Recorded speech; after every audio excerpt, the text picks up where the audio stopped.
We're back with Brew of Blue on Tuesday. I'm delighted to say. Joining me now is Lyndon Lloyd, creator, pretty much everything involved in Toffeeweb. Lyndon, That's right, yeah. thanks very much for coming on and joining me. No problem. Thanks for having me on. First of all, how are you doing?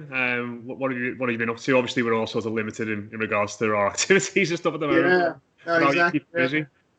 Just housebound with the kids. I mean, it's not that much different for me really because I work from home anyway. The difference is having everyone around, 24/7. And I found I'm in the spare room now because I just thought I need to find some space to go to now to get some peace and quiet. Sometimes I just need to focus on things because it's weird, but like I say, my day-to-day routine is not that different. And actually, we're quite lucky. I live kind of on open space. Sure. And so I can go out and just take walks and hikes and stuff out there, which I'm quite lucky because if I was in the middle of a city, I think I might be going a bit stir crazy. But Yeah, I think I'm quite lucky in that sense as well. We've got like a nice park nearby, and a lot of green space around. So, I mean, I don't know what the rules are for you guys over there, but we're only allowed like an hour of exercise or an hour of outside time a day. So I can get to a park and have a good walk within an hour, whereas a lot of people. If you've got to drive somewhere or if you've got to walk somewhere, it's quite far away. So I imagine that would be tough if you're sort of surrounded by big grey buildings all over the place. Yeah, I've actually been quite surprised by the restrictions that you have over there because over here I'm in California, and we don't have any real restrictions on how long we can be out, how many times we can go out. Oh, really? Yeah, the only restrictions they had. So we were the first metro area to shut down, which I think was March the 16th. Initially that first weekend, I think the weather was okay, and everyone from San Francisco itself just bombed up to the beaches, and the authorities kind of said, "Whoa, hang on." So they closed all the beaches, all the car parks and stuff, and they just said that unless you live locally to the hiking trails or the beaches and stuff, you just can't do it. So luckily that's kind of kept everyone away and we can kind of have it to ourselves. But we don't have any real restrictions on how many times we can be out. I've kind of been a bit surprised at how heavy-handed the police are being. Yeah. In England, putting phones out on the moors and stopping people from walking. Yeah. So from that perspective, I feel quite lucky actually. Yeah, well, I mean, forgive me ignorance, but obviously a lot of the coverage we're getting about the States and how they're dealing with it over here is sort of centered around New York, which is sort of the epicenter of it over there. I mean, how severe has it been for you guys on the opposite side of the country? It's been completely different. And it's kind of funny. You probably have the same experience in London, where everything, because the media is down there and government's down that, everything's focused towards that, and all the media is focused towards that. And we have that a bit over here where, because the media is focused on New York and Washington, D.C., if it happens over there, it's like the end of the world. Whereas here it's been completely different. And that's mostly because because we were the first ones to shut down. So I think New York's got a population of about 8 million. And the San Francisco Bay Area, has about 8 million as well. And they've had sort of Italy-style levels of pandemic and death and all the rest of it. I think San Francisco Bay Area itself only had less than 200 deaths, I think, in the entire time. And so if the goal was to flatten the curve, then California as a whole has done that, and our area in particular, it's actually been quite incredible. I've been really surprised. Oh, it's good to know you guys are all staying safe anyway. Moving on, just to talk about football-related matters, like I said at the start. Anybody who follows you on Twitter, anyone who's listened to you on our podcast before, will know your involvement in Toffeeweb and how well established that's been. For anyone who's listening to you for the first time and maybe might not be fully aware of Toffeeweb. I mean, I don't know how that would be the case if you're a Blue, you're not aware of the website, but How long has it been going for? How did it come about? How did your involvement sort of get with it? Yeah, so Toffeeweb itself has been going since October '94, I think. Wow. So how the site, that part of the site started was that Michael Kenrick had met a Finnish guy called Marco online, and Marco wanted to translate a bunch of Everton history from Finnish into English, and Michael helped him with that. And they thought, well, why don't we put it online? You know, because this was right when the web was starting to take off. And Mark, I think, was involved in software, and so he knew how to do it. And so they started that. And I think as a website for fans to interact with a bit more, it kind of came into its own when they launched a thread about the Wimbledon game. Yeah, people's recollections of it, and and that kind of thing. And so in parallel to that, I think it was in '96, I'd sort of picked up how to build websites and stuff, just because I was always curious about it. And I thought, okay, I can build a web page. What am I going to build it about? Everton, of course. And so, the two of us had, over the years, had these parallel sites that were kind of vying with each other. And around about 2001, we just said, why don't we just merge? Just merge the two sites. Mine was kind of more design and editorial focused, and his was more kind of news and stats and stuff. And we just, merged in 2001. So I can't think it's next year's going to be 20 years, man. Yeah. Crazy. Yeah. I mean, it's. I think it's a testament to the site. Anyone who's been on it will know that it's not. It's not a huge surprise to me that it's been around for that long and is still thriving now. But I think did you sort of, when you started the site and when you did that merger and the vision you had for it, has it become that? Has it become what you wanted it to be in that regard? Because when I think of Toffeeweb, and there are a lot of great Everton sites out there in regards to different people's tastes, and people do different things their own ways. But I think what you guys have been able to do really well is just it's all about quality, and it's all about great editorial. It's all about history. It's all about interest, and it feels all very articulate, it's very analytical, and very educational. I mean, is that the way you wanted it to go from the off? Yeah, I think it is. I mean, I did history at university, so I'm kind of really always interested in history in general. So I'm really interested in the historical side, and I'm so glad that we've got so many people who are willing to write about it. Like Rob Sawyer's churning out some fantastic stuff right now. We've got Pete Jones, who gives us like the more actual history. Like he's really interested in First World War, and so he's done a lot of stuff about how Everton's players went there, and the guys who died over there and that kind of stuff. So yeah, from that perspective, it's been great. But yeah, I don't know. I'm a writer, not by training or anything. I just like writing. I'm always reading books and stuff, and so I just that was kind of how I wanted the website to be. I've always wanted it to be very kind of newspaper-like or magazine-like. And if you remember that, so when I got laid off from a job in 2014, if you remember, I trying to start that 1878 magazine, which like the digital magazine. That was another element that I really wanted to add to the website, which I kind of still have. So in that respect, the site has turned out more or less how I wanted. And the great thing about it now is it's as much a vehicle for people to be able to just come on and talk about stuff. Yeah. A lot of you don't really need the website to find out news, because the news is everywhere now. You can go to Twitter, you can go to Sky, you can get the news about the club anywhere. But we kind of just post the news, and people just as a forum, people just launch discussion. And then people just pick up and run with it, and from that perspective. But yeah, I mean, the one thing that I still wish that I did have was more of the editorial side, more contributors. It's but you see posts on Twitter all the time. The other sites, write for us. It's very hard to get people to have the time and the energy to consistently write, and find new things to say. So that's the challenge. But otherwise, yeah, I can't complain. And I think what else strikes me about it, whenever I go on the site and I read either one of your match reports or you say one of the historical articles there, the comments are always booming. There's always it's a surprise if you go on an article and there's not in excess of 100, 200 comments of people debating about things. And I suppose for yourself, and you say you wanted it to be like a newspaper and that sort of stuff, and the way in which I think in general the sport and media world is changing and altering, and you'll be aware of that. But it must give you a sense of immense pride that still the methods that you've got and the traditional methods you've adhered to are still generating that much buzz and that much discussion in the comments all the time. Yeah, it's kind of like if you look at what the Athletic are doing, we're kind of very similar to that. And that kind of makes me feel proud. But I think what helps with the engagement and the comments and stuff is just the fact that right from the get-go, we insisted that it has to be on topic.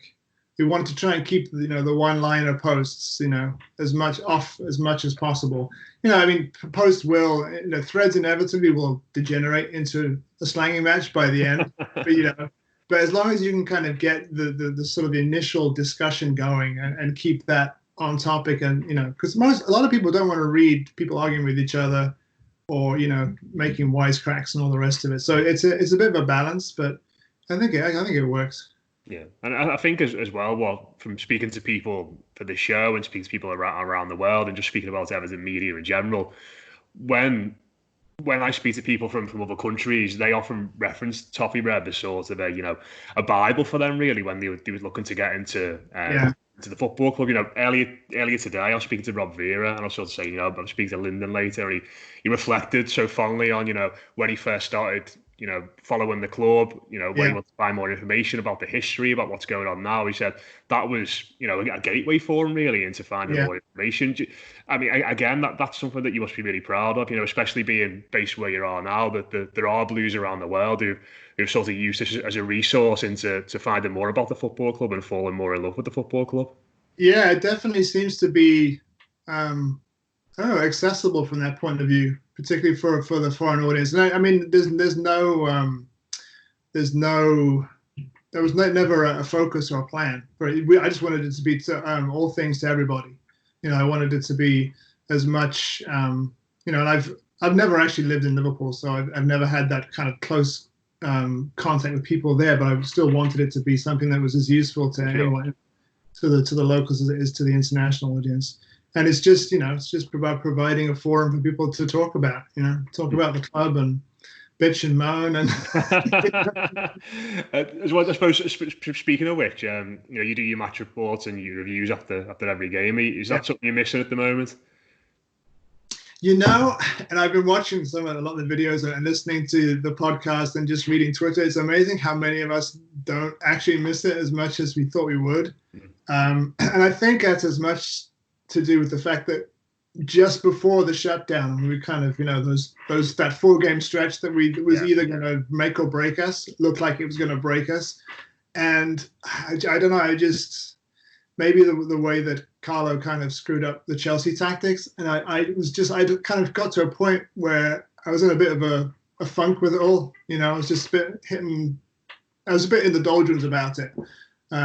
Another false dawn and all the rest of it, which, I'm sure it won't be ultimately. I mean, long term, I'm pretty optimistic about it all. And he's such as he's proving now during the shutdown, he's such a great, person, character, that, I'm so glad that we've got him. But, so I don't know, just having your weekends ruined by Everton to have them where they're not, it's kind of, nice, but just watching, this sequence that you've got going with the Brew with the Blue and listening to some of the podcasts and stuff, I've just started to start missing it. Yeah. But and also maybe part of it is like a defense mechanism because we're kind of not sure when it's going to come back, and when it does come back, what's going to be like, because. If it's going to be months of games, if it's going to be months of games behind closed doors, I mean, it's going to be a bit shit, to be honest. It's going to be weird. But I suppose by that point, maybe we'll just take whatever we can get, I don't know. Yeah, it's going to be bizarre. It's going to be really bizarre. One thing I did want to speak to you about, actually, before we come on to speak about your share you've got on, is NFL. Obviously, the draft's coming up this week. Yeah. But the last time I think we spoke or we messaged on Twitter was ahead of the Super Bowl. Yeah. And you was obviously being in San Francisco. We're looking at the 49ers going into that match against the Kansas City Chiefs. Me, Rob, and Adam had a big discussion about it. What did you think? I remember the podcast, and I was thinking, I hope you guys are wrong. And I was fairly confident, but. Yeah. Well, I think I picked the 49ers, I think the other lads went for the Chiefs in the end. I just thought the 49ers would be a little bit more functional, a little bit more canny in game. But I mean, what was that like for you guys being where you're based? And, obviously in the end, the result didn't go the way that everyone in San Francisco wanted. But I imagine there's a lot of pride about that team and the way in which they went about that season. Yeah, it was amazing actually because how quickly they came back, and that's kind of the beauty of the NFL. It's weird that one of the most capitalist nations on earth, it's the most socialist system of sport going. It's very equitable, so you get these kind of swings where, and what the Patriots have done is almost unthinkable. The amount of dominance this dynasty, as they call it, that they've had for so long, because it is very cyclical. But even to go from what was it 4-12 or something to go. But they were just so much fun to watch. Almost every game they were in went right down to the wire, and that's why I thought that they would have the edge over Kansas City. But they just Evertoned it up. They had the lead, and it was and they did the same thing. They failed in 2012, I think, against the Ravens. They did more or less the same thing. So it kind of wasn't that much of a surprise. And it's funny because the 49ers, the last time they won the Super Bowl was 95. It was obviously the last time Everton won a trophy. So it's kind of those two teams. I was like, which one's going to get it first? But I've been a bit spoiled because we've got the Giants here who won the World Series 3 times, and the Warriors have just had their purple patch. So I can't complain. But it is funny. You really get into it and you really celebrate the wins, but it's nothing like if Everton did it. I mean, that's all I want. It's just that for Everton. It's I can't wait. Yeah, it's been too long. Just very quickly, people who don't like NFL won't like this, but as a Colts fan, as somebody who's a San Francisco fan, DeForest Buckner, good player. What's that? Is DeForest Buckner a good player? Going to be a good player for the Colts? I don't really know as much about the players beyond San Francisco as I really should, and so who knows? Have to wait and see. See on that one. But your shirt you've got on there, and you've gone for a pretty recent one. Yeah, I have. I think, as I was telling you before we came on, I was looking for the solid black one with the white trim, which I think was from 2014, 15 maybe. Yeah. But as I said, we moved house. I cannot find that box. So, but this was my my favorite one from the last few years. So I thought I'd go. The thing that I think of that black one is when we played Wolfsburg away. We wore the white one, didn't we? And then we went to Spurs, that White Hart Lane, like a few days later than that. And Morales scored like a screamer. And we went 1-0 up. And then Harry Kane and a few others ran us ragged. And we ended up losing 2-1. But that kit makes me think straight away of early days of Marco Silva and going to Bournemouth. And went 2-0 up. We were down to 10 men. We got the second goal. And then all of a sudden, it all unravelled late on in the game. There's just been so many nearly moments, And that's kind of where the frustration of it all. We all feel it. We all feel it. Yeah, but I think that because remember that Bournemouth game and we were 2-0 up, and I think that would have been enough to make us go. It would have been 3 wins and 1 draw from the first 4 games, or it was either 2 wins and 1 draw from the first 3 games. And sort of at that point, you sort of felt like this could be something really good. This, and I suppose. I think I've said this on this video before. One of the reasons why I'm missing football maybe a little bit more now is because it's that time of year where you went back to last season and we looked like it was going to be the start of something really good. So it was frustrating how it just sort of all unravelled a little bit for Marco towards the end, because at times it did feel as though there was the origins of something quite decent. Yeah, no, there was. Yeah. So that's where it goes. What could you do? But yeah, I can see just very, very quickly, you can see over your shoulder there, you've got some books to read. Are they all Everton related ones? Those ones actually, not all of them are, but I have a stack. I was actually working out which ones to prop the laptop up. So I've gone for the Everton Encyclopedia and Cannonball Kid, and there's a bunch of them. But so I've got this stack of. I can't say I've read them all, but I've made my way through most of them. Yeah, I'm the same. I've got Faith of Our Families there from James Corbett, and I've sort of read big sections of it, but I never read it back to back because it's a quite daunting book, isn't it? It's huge, but I'll certainly get the time to read it now. But Lyndon, I've really enjoyed chatting to you, mate. Thanks very much for coming on. If people want to head over to Toffeeweb at the moment, what articles have you got on there currently? Let's see. I think I just posted. There's one to come from. I mentioned Pete Jones. He's got one that he just sent me this morning, so I'll put that up later today. Paul the Esk, who he posts on his blog, but we always cross post his stuff. because that always generates some really good discussion. We've got a lot of people on our site who really like to get into the financial side of it, so that's on there. I'm kind of working on some stuff, under the bonnet, as it were. So I haven't done as much writing, but I think I'll probably get that itch soon, and I'll start putting some more stuff on there. But yeah, maybe write a book. You never know.